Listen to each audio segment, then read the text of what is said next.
America के राष्ट्रपति Donald Trump और इजराइल के पीएम बेंजामिन नेतन्याहू ने गाजा में 2 साल पुराने संघर्ष को अब खत्म करने के लिए पीस प्लान जारी किया है। इजराइल इस प्लान पर सहमत हो गया है। इस प्लान में कहा गया है कि समझौता लागू होने के 72 घंटे के अंदर हमास सभी बंधकों को वापस करेगा। वो जीवित या मृत किसी भी अवस्था में हो, उन्हें इजराइल को सौंपा जाएगा। इसके बाद इजरायली सेना एक सहमति रेखा तक वापस लौट जाएगी। गजा को पूरी तरह से हमास से मुक्त कर दिया जाएगा। गजा में हमास या फलस्तीन का भी शासन नहीं चलेगा, बल्कि एक अलग इंटरनेशनल बॉडी इसके विकास का काम करेगी। गजा में कोई मिलिट्री नहीं रहेगी। हमास के हथियार और प्रोडक्शन क्षमताओं को ख़त्म किया जाएगा। इस प्रस्ताव पर सहमति के साथ ही युद्ध समाप्ति हो जाएगी। साथ ही चेतावनी भी दी गई है कि अगर हमास इस प्रस्ताव को नहीं मानता है या बाद में इसका उल्लंघन करता है तो इजराइल उसे ख़त्म करने के लिए जो भी कदम उठाएगा, अमेरिका उसका पूरा समर्थन करेगा। इससे पहले बेंजामिन नेतन्याहू ने हमले के लिए कतर से माफ़ी मांगी। उन्होंने व्हाइट हाउस से कतर के पीएम शेख मोहम्मद बिन अब्दुर्रहमान अल थानी को फ़ोन किया। इजरायली सेना ने 9 सितंबर यानी 20 दिन पहले दोहा में हमास चीफ खलील अल हय्या को निशाना बनाकर हमला किया था। If accepted by Hamas, this proposal calls for the release of all अगर हमास इस प्रस्ताव को स्वीकार कर लेता है तो इसमें सभी बाकी बंधकों को 72 घंटे के भीतर तुरंत रिहा करने का प्रावधान है। इसका मतलब है सिर्फ गाजा ही नहीं बल्कि युद्ध का भी तुरंत अंत। इस योजना के तहत अरब और मुस्लिम देशों ने लिखित रूप से गाजा से सैनिकों को हटाने, हमास और दूसरे सभी आतंकी संगठनों की सैनिक क्षमताओं को तुरंत समाप्त करने, सुरंगों, हथियारों और उत्पादन सुविधाओं सहित सभी आतंकी ढांचों को नष्ट करने का वादा किया है। उनके पास बहुत सारी उत्पादन सुविधाएं हैं जिन्हें हम नष्ट कर रहे हैं। सभी पक्ष इजरायली सेनाओं की चरणबद्ध वापसी के समय सीमा पर सहमत होंगे। उम्मीद है कि अब और गोलीबारी नहीं होगी। जैसे जैसे लक्ष्यों को प्राप्त करने की दिशा में प्रगति होती है, अरब और मुस्लिम देशों को हमास से निपटने की इन प्रतिबद्धताओं को पूरा करने का अवसर दिया जाना चाहिए। संभवतः उनके बीच एक समझ है। अगर वे ऐसा करने में असमर्थ हैं तो इजराइल को पूर्ण अधिकार होगा और अमेरिका का पूरा समर्थन प्राप्त होगा। हमास के खतरे को खत्म करने के लिए, काम को पूरा करने के लिए इजराइल को मेरा समर्थन प्राप्त होगा। मुझे उम्मीद है कि हम शांति के लिए एक समझौता करेंगे। अगर हमास इस समझौते को अस्वीकार करता है, जो हमेशा संभव है, आप जानते हैं बीबी, आपको जो करना है उसके लिए आपको हमारा पूर्ण समर्थन प्राप्त होगा।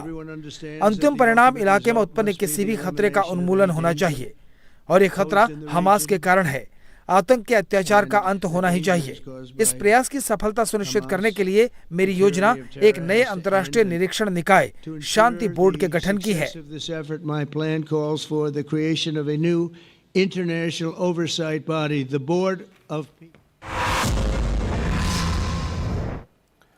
इजराइल के पीएम बेंजामिन नेतन्याहू ने इस प्लान के लिए ट्रंप का धन्यवाद किया और ये दोहराया कि हमास अगर नहीं माना तो अंजाम बुरा होगा।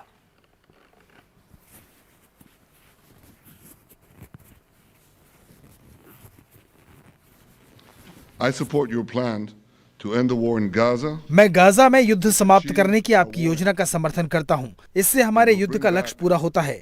ये हमारे सभी बंधकों को वापस लाएगा, हमास की सैनिक क्षमताओं को नष्ट करेगा, उसके राजनीतिक शासन को समाप्त करेगा और ये सुनिश्चित करेगा कि गाजा फिर कभी इजराइल के लिए खतरा न बने।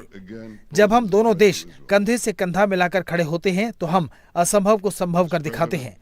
कुछ ही महीने पहले ऑपरेशन राइजिंग लाइन और ऑपरेशन मिडनाइट हैमर में हमने ईरान के परमाणु और बैलिस्टिक मिसाइल कार्यक्रम पर निर्णायक प्रहार किया था।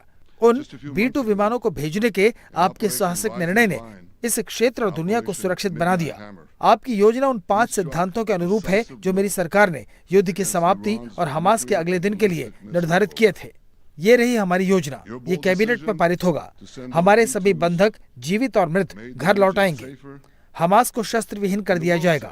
गाजा में सैनिक नहीं रहेंगे। इजराइल भविष्य में सुरक्षा घेरे सहित सुरक्षा जिम्मेदारी बरकरार रखेगा। गाजा में एक शांतिपूर्ण नागरिक प्रशासन होगा जिसका संचालन न तो हमास द्वारा किया जाएगा न ही फिलिस्तीनी प्राधिकरण द्वारा। अगर हमास आपकी योजना से सहमत होता है तो पहला कदम वापसी होगी, जिसके बाद 72 घंटे के भीतर हमारे सभी बंधकों को रिहा किया जाएगा। अगला कदम एक अंतर्राष्ट्रीय संस्था की स्थापना होगी जिसका कार्यभार हमास को पूरी तरह से निशस्त्र करने और गाजा का विसैन्यीकरण करने का होगा। मैं इस निकाय का नेतृत्व करने की आपकी इच्छा की सराहना करता हूं। अगर ये अंतर्राष्ट्रीय निकाय सफल होता है तो हम युद्ध को स्थायी रूप से समाप्त कर देंगे। हम सभी को इसे शांतिपूर्वक करने का मौका दे रहे हैं। लेकिन अगर हमास आपकी योजना को अस्वीकार कर देता है या वे इसे स्वीकार करते हैं और फिर इसका विरोध करते हैं, तो इजराइल खुद ही ये काम पूरा करेगा। यह आसान तरीके से या कठिन तरीके से किया जा सकता है, लेकिन ये किया जाएगा। This can be done the easy way, or it can be done the hard way, but it will be done.